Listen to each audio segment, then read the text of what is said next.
In our previous session, we have studied about the general introduction about the cell. We have studied about the unicellular and multicellular organisms also, in which the body is made up of single cell and multicellular organism. We have studied that the living body which are made up of more than one cells, clear. And we have also discussed about the different types of cell shapes as well as cell size we have also discussed. And the most important thing which we have studied in our previous session, that is what कि जो cell का shape है या cell का size है वो इस बात पे डिपेंड करता है कि सेल कौन सा फंक्शन परफॉर्म कर रही है. That is a very important thing which you have to keep in mind, जो आपको बहुत लंबे समय तक काम आएगी. लाइक आगे की क्लासेस में भी you will study about it, clear.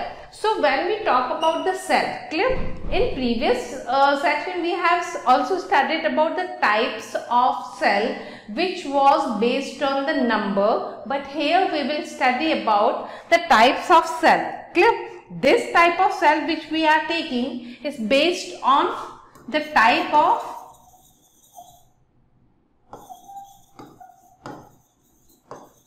nucleus, clear. The main point is nucleus.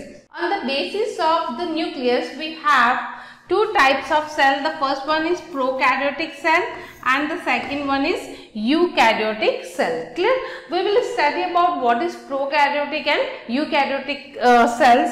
That the first we are taking, clear. Here we have taken eukaryotic cell and a prokaryotic cells, clear. When you see these two structure, what's the common difference which you observed here? The सबसे important point है, here you can see this nucleus, clear. You can see nucleus is there, clear. This nucleus is present in eukaryotic cell, but such round spherical structure is not present in prokaryotic cell. It is totally absent, clear. So on the basis of which type of nucleus or whether the nucleus is present or not, we have classified the cell into two categories. The category number one is the prokaryotic cell and the second one is known as eukaryotic cell. Clear point? Okay. So first what we are taking, the prokaryotic cell. ठीक है, अब इसको ध्यान से सुनना. Prokaryotic means what? Pro means primitive,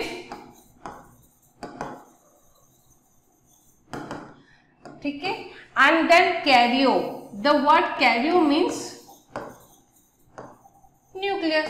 So simple in the sense they have primitive type of nucleus, clear. So the cell which is having nuclear material without nuclear membrane, and that is a very important thing which you have to remember, that the cell which having the genetic material or nuclear material but without nuclear envelope, clear, they are known as prokaryotic cell. And then जो organisms prokaryotic cell carry करते, they all are known as prokaryotes, ठीक है. primitive type of organism they are considered as, and the examples are very important: bacteria and blue green alga, also known as BGA, also known as cyanobacteria, clear. They are considered as prokaryotic organism because their genetic material is present in the cytoplasm which is not bounded by the nuclear membrane. So point हुआ basically कि जो nuclear material है या nuclear जो हम देखते हैं कि जो chromosomes present है या जो DNA present है वो cytoplasm में float करता है, उसके चारों तरफ कोई boundary present नहीं है, which we have seen in the picture. Clear हुआ point? So next we are moving towards eukaryotic cell. The word "eu" means true, or in some book you will get it is known as advanced, clear. Advanced nucleus they have. What does that mean, advanced nucleus? Advanced nucleus means कि जो genetic material है उसके चारों तरफ nuclear membrane present होगी with a nuclear membrane. That's a very important point, clear. जब आपको differences लिखने को कहा जाएगा eukaryotic and prokaryotic में, तो these points are the most important point which you have to include in your differences, or whether you are asked to about the write the definition about the prokaryotic and eukaryotic. Clear? So they are called eukaryotic cell. अब point आया कि examples are what? तो other than bacteria and blue green algae, clear? इनके अलावा इस अर्थ पे जितने भी organisms present हैं, they all are eukaryotic organisms. Clear? Except bacteria and blue green algae, they are prokaryotic cell. So except other than bacteria and blue green algae, all are considered as eukaryotes. Clear point? अब हम ले लेते हैं difference. हमने diagram के base पे difference यहाँ पर ड्रॉ किए हैं. अब आपको जो डिफरेंस है वो खुद ड्रॉ करनी है टेबुलर फॉर्म में. क्लियर हुआ पॉइंट? तो सबसे फर्स्ट आया कि जब when we talk about the common चीजें क्या है जो इस ब्रैकेट में है, that is a common thing. Clear? जो दोनों के पास में प्रेजेंट है. क्लियर? दोनों के पास सेल मेम्ब्रेन प्रेजेंट है, तो दैट यस दोनों ये सिमिलैरिटीज हो गई. क्लियर? इस बॉक्स में जो लिखा हुआ है that is the similarity. Cell membrane दोनों के पास प्रेजेंट है, तो यस. साइटोप्लाज्म दोनों के पास प्रेजेंट है, यस. Ribosomes, yes. अब राइबोसोम्स में क्या डिफरेंस है that you study in the higher classes. We are not saying कि exact type of ribosomes present होते हैं eukaryotic and prokaryotic में. There is some difference in between the ribosomes of prokaryotic and eukaryotic cell. But basically अगर हम base point पे consider करें तो ribosomes are present in eukaryotic cells also and they are present in prokaryotic cells also. And then last में genetic material, yes, genetic material is also present. Clear? दोनों के पास genetic material present है. But difference क्या है तो वो आप यहाँ पर देखेंगे कि जो यूकैरियोटिक सेल है it has nucleus. Clear? Where जो प्रोकैरियोटिक सेल है उसमें जो न्यूक्लियस है इज टोटली एब्सेंट. क्लियर हुआ पॉइंट? सेकंड आया मेम्ब्रेन बाउंडेड ऑर्गेनेली. क्लियर? अब इस वर्ड को समझते हैं. ऑर्गेनेलीज मतलब क्या? जो साइटोप्लाज्म में ऑर्गेनेली जो स्ट्रक्चर्स प्रेजेंट होते हैं, for example like mitochondria, chloroplast, clear, Golgi body, endoplasmic reticulum, ये जो सारे स्ट्रक्चर्स हैं इनके चारों तरफ मेम्ब्रेन्स होती हैं. क्लियर? ये जो मेम्ब्रेन से बंधे हुए जितने भी स्ट्रक्चर्स हैं, सेल्यूलर स्ट्रक्चर, सब सेल्यूलर स्ट्रक्चर यानी जो सेल के अंदर प्रेजेंट होते हैं, they all are present in eukaryotic cells but they are absent in prokaryotic cell. तो आपको ये भी ध्यान रखना है. डिफरेंसेस आपको समझ में आ गए हैं. सिमिलैरिटीज क्या है दोनों के बीच में? Both are having cell membrane, both are having cytoplasm, both are having genetic material and both are having ribosomes. But the difference is what कि यूकैरियोटिक सेल के पास एक ट्रू न्यूक्लियस प्रेजेंट है, whereas prokaryotic cells do not have true nucleus, means they do not have nuclear membrane around their genetic material. And as well as जो eukaryotic cells है उसके पास membrane bounded cell organelles present है like Golgi body, endoplasmic reticulum. Clear? ये सारे cell structures eukaryotic cell में होंगे but these all structures are absent in prokaryotic cell. Clear? तो इस जो इमेज है इससे हमने इसमें differences और similarities दोनों को cover किया है. Clear point? Now we are moving towards कि सेल थ्योरी. क्लियर? थ्योरी उसको हम बोलते हैं, सेल थ्योरी मीन्स कि जो हर सेल्स के ऊपर अप्लाई हो या फिर वो हर लिविंग ऑर्गेनिज्म जिसका बॉडी सेल से बना हुआ हो उसके ऊपर ये सेल थ्योरी अप्लाई होनी चाहिए. क्लियर? जनरली बेसिक हम पढ़ते हैं, आप बुक टू बुक में रेफर करेंगे. अभी जूनियर क्लासेस में जनरली इसको मेंशन नहीं किया जाता है but we will study about the 3 scientist जिन्होंने सेल थ्योरी प्रपोज की. बट सबसे पहले हम ये पढ़ लेते हैं कि सेल थ्योरी की स्टेटमेंट्स क्या है, यानी what cell theory tells about the cell और द लिविंग बीइंग्स. तो उसमें सबसे फर्स्ट पॉइंट जो आता है आपका दैट इज कि जो सेल है that is a basic unit of life. Clear? Basic unit of life क्योंकि हमने आगे पढ़ा कि cell is the structural functional unit of life. अगर बॉडी के अंदर cell starts behaving abnormally, clear, तो आपके बॉडी में जो फंक्शंस है वो भी धीरे धीरे डिस्टर्ब होना स्टार्ट हो जाते हैं। तो जो भी लिविंग ऑर्गेनिज्म है, जैसे हमने कहा कि when we talk about the living organism we think about the body is made up of the cell, यानी जो सेल है that will be the basic unit of life, that's the first statement. Second statement, जितने भी living beings इस अर्थ पे present हैं या तो वो वन या फिर मोर देन वन सेल से मिलकर बने होंगे, that is the second statement of cell theory, clear.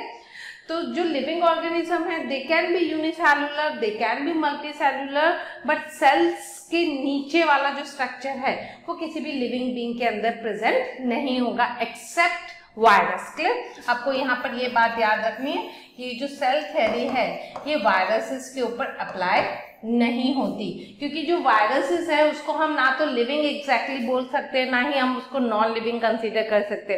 जो सेल थ्योरी है वो वायरसेस के ऊपर अप्लाई नहीं होती, क्लियर, सेकेंड स्टेटमेंट। उसके बाद जब हम देखते हैं कि सेल थ्योरी प्रपोज किसने की, तो वो एक बहुत इंपॉर्टेंट है जिसको आपको ध्यान रखना है। साइंटिस्ट के नाम I am writing here, Schleiden and Schwann, clear. Schleiden and Schwann, ये जो दो साइंटिस्ट थे इन्होंने सेल थ्योरी को प्रपोज किया था। तो क्लियर हो गया, बेसिक यूनिट ऑफ लाइफ एक बार और रिपीट कर लेते हैं, and all living organisms are made up of cells, it can be one cell और can be more than one cell, clear point. And जो सबसे लास्ट पॉइंट आता है, इट्स वेरी इंपॉर्टेंट, ये एक दूसरे साइंटिस्ट जिसने दिया, the scientist name is workout, clear. जो फर्स्ट दो स्टेटमेंट है वो तो हमने यहां पर से देख लिए कि that two statements was given by Schleiden and Schwann, clear. ये दो स्टेटमेंट इन दो साइंटिस्ट ने दिए। और जो थर्ड स्टेटमेंट है कि all cells come from other living cell, यानी जब एक सेल है वो सेल जब डिवाइड होती है and then will get new cells, clear. इसी टाइप से होता है कि एक सेल है वो पहले साइज में बड़ी होती है एंड देन डिवाइड हो जाती है। तो इस तरह से हमको जो पहले प्रेजेंट सेल है उसी से नई सेल्स मिलती है ना। This statement is given by Rudolf वर्कआउट। तो आपको सेल थ्योरी के पॉइंट्स याद होने चाहिए। तो basically there are 3 points, basic unit of life is cell and all living are made up of cells. It can be one cellular structure, it can be more than one cellular structure, and living cells will always come from the pre-existing living cells, clear। तो ये scientist के name आपको यहाँ पर right down करने हैं। Next we are moving towards the very important the parts of the cell, clear. जब अगर हमें किसी सेल की स्टडी करनी है तो हम बेसिकली सेल्स को कुछ डिफरेंट पार्ट्स के अंदर डिवाइड करते हैं। लेट्स सी, सबसे पहले के जो सेल्स के बेसिक कंपोनेंट्स है उसमें सबसे फर्स्ट आती है सेल मेम्ब्रेन, सेकंड आता है cytoplasm and third important structure आता है न्यूक्लियस, क्लियर। डायग्राम में अगर हम देखें तो इस तरह से हम ड्रॉ करते हैं। तो ये सबसे पहले इसकी बॉर्डर आ गई which is known as cell membrane. फिर अंदर जो लिक्विड प्रेजेंट होता है that liquid is known as cytoplasm and then last में अंदर एक circular spherical oval shape structure दिखाई देता है and that is known as nucleus. तो बेसिकली हर सेल के पास ये 3 मेजर कंपोनेंट्स होने बहुत जरूरी है, क्लियर। जैसे हम यहाँ पर लेते हैं, सबसे फर्स्ट हम कंपोनेंट ले रहे हैं that is known as cell membrane. इस डायग्राम को आप यहाँ पर देखेंगे कि जो सेल का साइटोप्लाज्म है, जैसे अभी हमने देखा कि सेल का जो मेन स्ट्रक्चर है जो जेली लाइक सब्सटेंस है साइटोप्लाज्म और उसमें प्रेजेंट है न्यूक्लियस, इन चारों की तरफ एक बॉर्डर होती है, क्लियर। This outermost border of a cell, clear, that is known as cell membrane and another name of the cell membrane is plasma membrane, clear। आपको ये ध्यान रखना है कि plasma membrane and cell membrane are the same thing, clear। उसके अलावा हम यह देखते हैं कि दोनों में प्रेजेंट होती है, plant cell as well as animal cell. ये आपको सिमिलैरिटीज में यूज होगा कि प्लांट और एनिमल सेल में क्या कॉमन स्ट्रक्चर्स प्रेजेंट है। तो कॉमन स्ट्रक्चर में व्हेन यू राइट तो both are having cell membrane. यहाँ से हम देख सकते हैं कि ये एक सेल है, इसकी ये जो आउटर मोस्ट बॉर्डर आपको यहाँ दिखाई दे रही है, this outermost layer is known as plasma membrane which is also known as cell membrane. Clear point. अब यहाँ पर से हमें इसका एक स्ट्रक्चर देखते हैं कि ये है प्लाज्मा मेम्ब्रेन। इस टाइप से स्ट्रक्चर प्रेजेंट होता है, 2 लेयर्स दिखाई देती है, layer number 1 and layer number 2। इस तरह से ये प्लाज्मा मेम्ब्रेन प्रेजेंट है। क्लियर। और प्लाज्मा मेम्ब्रेन के अंदर यहाँ साइटोप्लाज्म होगा और दूसरी साइड पे ये आउटर एनवायरनमेंट होगा, ये आउटर जो एरिया है सेल का वो होगा सेल के बाहर का। अब जो कोई भी मटेरियल है उसको अगर सेल के अंदर या बाहर एंटर करना है तो वो किसकी हेल्प से होगा, प्लाज्मा मेम्ब्रेन की हेल्प से होगा। आपको यहाँ पर डायग्राम दिखाई दे रहा है, दिख लिया। आप डायग्राम में देखेंगे कि जो ये मॉलिक्यूल्स हैं, दीज मॉलिक्यूल्स आर मूविंग। अब पॉइंट ध्यान रखना है कि ये मूवमेंट किसकी हेल्प से हो रहा है, तो प्लाज्मा मेम्ब्रेन की हेल्प से हो रहा है। एंड देन आप ये वाला पॉइंट को हाईलाइट करिए, higher concentration to low concentration. यहाँ पर यानी मॉलिक्यूल मूव कर रहे हैं, यहाँ पर वो मॉलिक्यूल उस एरिया से मूव कर रहे हैं जहाँ पर उनकी काउंटिंग ज्यादा है, जहाँ उनके नंबर्स ज्यादा हैं, जहाँ उनकी कॉन्सेंट्रेशन ज्यादा है, से उस एरिया में जहाँ पर उनकी कॉन्सेंट्रेशन बहुत ही कम है। यानी from higher concentration area to lower concentration area the molecules moves through plasma membrane. Clear point.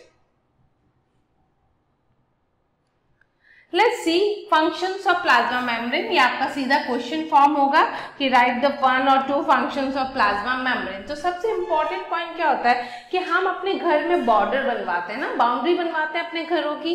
Boundary बनवाने का रीजन क्या है, ताकि हमारा जो एरिया है वो पास वाले जो नेबर जो ओनर्स हैं उनके एरिया से हम अपने एरिया को डिफ्रेंशिएट कर सके या फिर सेपरेट कर सके। तो जो सबसे इम्पोर्टेंट पार्ट होता है सेल मेम्ब्रेन का, उसका जो मेन फंक्शन है वो क्या है, सेपरेट करती, किसको, सेल को एक दूसरे से भी सेपरेट करती है। और दूसरा जो सेल के चारों तरफ एक सराउंडिंग मीडियम है, जैसे for example I am making 2 cells, यहाँ पर मैंने इस तरह से सेल्स का फॉर्मेशन किया।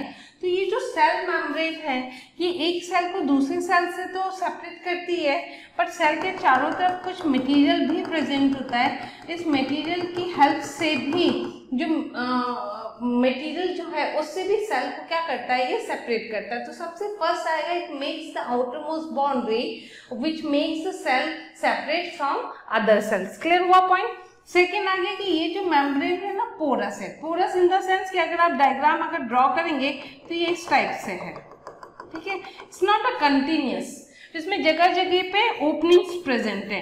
अब ये ओपनिंग का रीजन क्या है, जैसा अभी हमने आगे ही फंक्शन पढ़ा, पोरस होने की वजह से इसका सबसे इम्पॉर्टेंट काम है मूवमेंट को अलाउ करना सब्सटेंसेस को। क्लियर कि कोई मटेरियल फॉर्म हुआ है सेल के अंदर या सेल को कोई मटेरियल की रिक्वायरमेंट है तो सेल कैसे लेगी बाहर से, तो सेल जो है उस मटेरियल को बाहर से एब्जॉर्ब करेगी। जैसे अभी हमने देखा कि मूवमेंट हो रहा था higher to lower through plasma membrane, तो यहाँ जो छोटे छोटे पोर्स होते हैं उसकी हेल्प से सेल जो मटेरियल है वो बाहर से लेती है, एज वेल एज अपने अंदर जो उसने कुछ मटेरियल फॉर्म किया है उसको कुछ दूसरी सेल को ट्रांसपोर्ट करना है, तो सेल दोनों में हेल्प करेगी। यानी इन प्लाज्मा मेम्ब्रेन की हेल्प से inward as well as outward movement दोनों होगा, जिसकी वजह से सेल जो है वो मटेरियल को एक्सचेंज करेगी। क्लियर हुआ पॉइंट। तो सबसे पहले हमने पढ़ा कि सेपरेट करती है, इट मेक्स बाउंड्री। सेकेंड हमने कहा कि ये मूवमेंट ऑफ सब्सटेंसेस के लिए रिस्पॉन्सिबल है। And the third important function ये शेप प्रोवाइड करती है। क्लियर, सेल प्लांट सेल हो या एनिमल सेल हो उसको एक पर्टिकुलर शेप मेंटेन करती है, बॉर्डर बना देती है, जिसकी वजह से सेल का जो शेप है वो मेंटेन रहता है। क्लियर, तो these are the 3 functions of the plasma membrane. Next we are moving towards, clear, जब हम यहाँ पर स्ट्रक्चर देखते हैं नेक्स्ट इज सेल वॉल। ठीक है, सेल वॉल जो है that is the outermost covering over the cell membrane in plant cell. आपको ये बहुत अच्छे से ध्यान रखना है कि जो सेल वॉल है ये एक एक्स्ट्रा कवरिंग है ना। Clear, this is an additional covering है over the cell membrane in plant cell. जैसे अगर हम यहाँ पर स्ट्रक्चर देखें, ये हमने बनाई प्लाज्मा मेम्ब्रेन, क्लियर। इस प्लाज्मा मेम्ब्रेन के ऊपर एक और लेयर प्रेजेंट है and this layer is known as cell wall and this inner structure is known as cell membrane. अब आपको ये ध्यान रखना है कि सेल मेम्ब्रेन जो थी वो plant cell as well as animal cell दोनों में प्रेजेंट थी, वेयर एज जब हम सेल वॉल की बात करेंगे तो cell wall is present in only plant cells, clear. तो ये सबसे फर्स्ट डिफरेंस बना। सेकंड डिफरेंस की अगर हम बात करें कि जो सेल वॉल है तो सेल वॉल किससे बना हुआ है, cell wall is made up of cellulose से मिलकर बना हुआ है, वेयर इज प्लाज्मा मेम्ब्रेन जो है वो फॉस्फोलिपिड की बनी हुई एक स्ट्रक्चर है। तो ये डिफरेंस उनके कंपोजिशन में आ गया। जो प्लाज्मा मेम्ब्रेन है ना, एक वो लिविंग स्ट्रक्चर है, वेयर इज जो सेल वॉल है ना वो एक नॉन लिविंग स्ट्रक्चर है। आपको ये डिफरेंसेस याद होने चाहिए, at least any two differences whenever the question is there you must be able to write the answer cell membrane and cell wall, clear. तो ये हो गया पॉइंट, सेल्यूलोज से मिलकर बनी हुई है सेल वॉल। ये कंपाउंड है, पॉलीसैकेराइड कंपाउंड है जिससे मिलकर सेल वॉल बना हुआ है। एंड देन बैक्टीरियल सेल की अगर हम बात करें तो प्लांट सेल में तो प्रेजेंट है, along with they are present in the bacterial cell also. इसलिए बहुत लंबे समय तक बैक्टीरिया को प्लांट कंसीडर किया गया था, but now we study them totally separate from plants as well as animals. So cell wall is present in bacterial cell also, but it is absent in animal cell. That you have to remember. Clear हुआ point. तो हमने cell wall का topic लिया, उसका general introduction पढ़ाया। अब next we are moving towards कि cell wall के फंक्शंस क्या हैं। जैसे हमने प्लाज्मा मेम्ब्रेन के फंक्शन पढ़े कि वो शेप प्रोवाइड करती है, वो मूवमेंट को अलाउ करती है, वो सेपरेट करती है सेल को उसके सराउंडिंग मीडियम से। तो सिमिलर लाइक जो फंक्शन सेल वॉल उसमें सबसे फर्स्ट फंक्शन ये क्या प्रोवाइड करती है, शेप एंड रिजिडिटी प्रोवाइड करती है, क्लियर। आपको बहुत अच्छे से ध्यान रखना है क्योंकि जो सेल वॉल है ना वो बहुत थिक है, प्लाज्मा मेम्ब्रेन बहुत सॉफ्ट और डेलिकेट है। तो जो सेल वॉल है वो एक शेप प्रोवाइड करेगी, एक रिजिडिटी सेल को प्रोवाइड करेगी। देन क्योंकि ये बहुत ज्यादा टफ है, ये क्या प्रोवाइड करती है, टेम्परेचर के अगेंस्ट, इन्वायरमेंट में जो चेंजेस आ रहे हैं, बहुत ज्यादा मॉइस्चर हो रही है उसके अगेंस्ट, कोई बैक्टीरियल इन्फेक्शन है, उन सब के अगेंस्ट जो सेल वॉल है वो प्रोटेक्शन प्रोवाइड करती है। लाइक टेम्परेचर है, हाई विंड स्पीड है, मॉइस्चर है। क्योंकि पॉइंट आप सबसे इंपॉर्टेंट ध्यान रखना कि जो प्लांट है ना वो मूव नहीं कर सकते। हम जैसे जो एनिमल्स होते हैं, फॉर एग्जांपल क्लाइमेट में चेंज आया तो हम मूव कर गए, ज्यादा मॉइस्चर हो गया हम वहां से चल गए, because we have locomotion animals, पर plants do not have locomotion. तो प्लांट्स को तो उसी जगह रहना है और जो भी चेंजेस आ रहे हैं उसको फेस करना है। तो उसको जो चेंजेस है उसको फेस करने के लिए प्लांट सेल को एक्स्ट्रा प्रोटेक्शन की रिक्वायरमेंट है। इसी एक्स्ट्रा प्रोटेक्शन की वजह से ही सेल के पास, प्लांट सेल्स के पास में सेल वॉल प्रेजेंट है। ये सेल वॉल उसको प्रोटेक्शन प्रोवाइड करेगी, ये सेल वॉल उसको रिजिडिटी प्रोवाइड करेगी और ये सेल वॉल उसको जितने भी एटमॉस्फेरिक चेंजेस है उसके अगेंस्ट हेल्प करेगी, रेजिस्ट करेगी। एंड देन लास्ट सबसे इंपॉर्टेंट जो पॉइंट जो भी हमने डिस्कस किया कि क्यों प्लांट्स को ज्यादा प्रोटेक्शन की रिक्वायरमेंट होती है, तो पॉइंट यहाँ पर आ गया क्योंकि ये जो प्लांट्स हैं दे कैन नॉट मूव, तो उनको उसी जगह पे खड़े रहकर ये जो वेरिएशंस हैं उसके अगेंस्ट उनको मूव करना पड़ता है। क्लियर हुआ पॉइंट। नेक्स्ट हम यहाँ पर डिफरेंसेस रिलेटेड जो भी हमने देखा plant cell and animal cell. When we talk about the animal cell we see only cell membrane, clear, there is no extra membrane present outside the cell membrane. And then when we talk about here plant cell की जब हम बात करते हैं तो plant cell also have cell membrane but it has an additional cell wall also, जिसकी वजह से सेल का जो शेप है वो फिक्स्ड रहता है। Clear point. Next we are moving towards, ये हमने लिए है एक सेल, चिक सेल्स है ये आपके अंदर, जो हम इसकी लास्ट में एक एक्टिविटी भी देखेंगे कि किस तरह से चिक सेल्स और प्लांट सेल्स की टेम्पररी माउंटिंग की जाती है।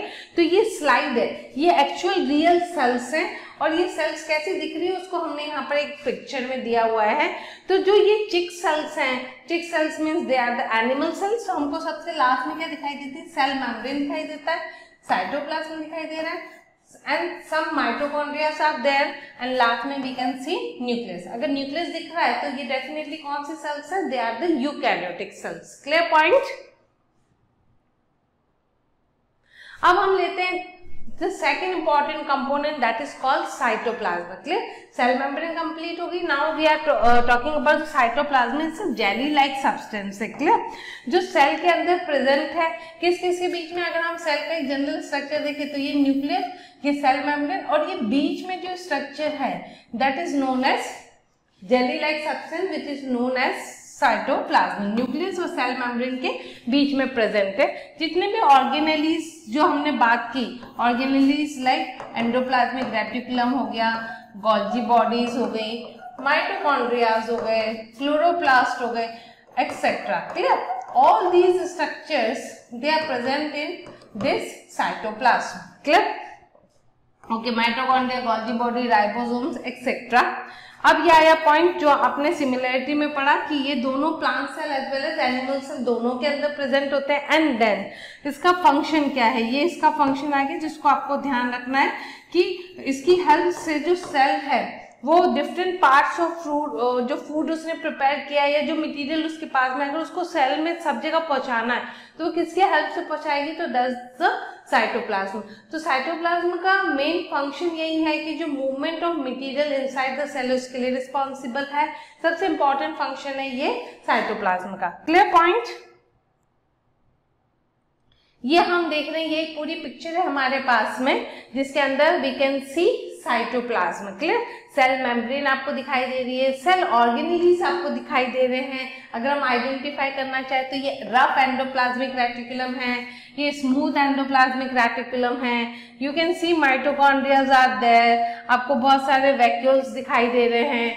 These are the Golgi bodies. So these are the structures, all are present in a jelly-like substance which is known as cytoplasm. Clear point? अब हमारे पास में थर्ड और इम्पॉर्टेंट कंपोनेंट बचता है and that is known as nucleus. Clear? So in our next session we will definitely discuss about the nucleus, its functions, structure, its role.